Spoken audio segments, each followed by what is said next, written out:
The widow of Gerald Gavan speaks with News 18 tonight about the death of her husband. News 18's Samantha Thieke joins us with more on what Ila Solomon says really happened to her husband. Samantha. Jeff and Gina, Gavan's autopsy showed he had been dead in his home since July of 2013. And although the coroner says all tests show it to be a correct date of death, Solomon says this just isn't true.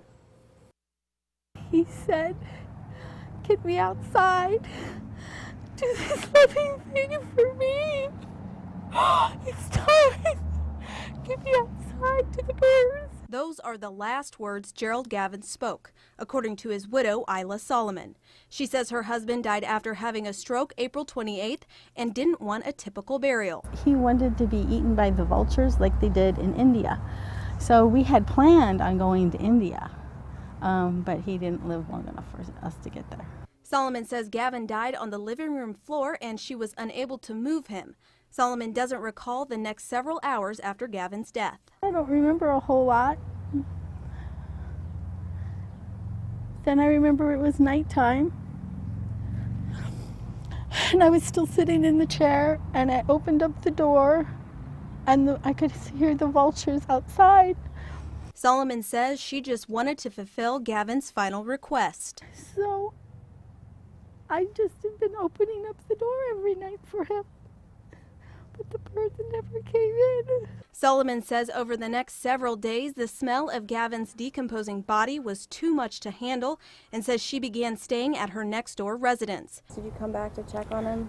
I stayed at 8:58. So you didn't come back in at Well, I had all? to feed the fish.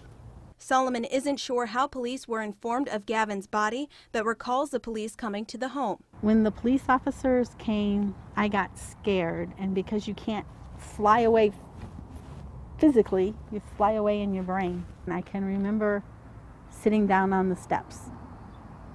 But I don't remember anything else after that, really. After that, the 54-year-old says she forgot her husband of 2 years was dead. I know I am having a lot of issues putting things together, especially when it comes to that Saturday. And I know there's like big blocks of time I can't account for that week.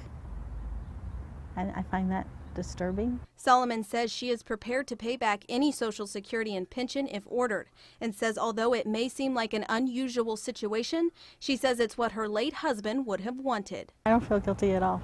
I did the right thing. What about people that say that you didn't? Everybody's got an opinion. Solomon says police took financial records from her home, but she didn't know why. We contacted LPD about those records, but they wouldn't give out any information because they say it's an ongoing investigation. Samantha Thieke, News 18.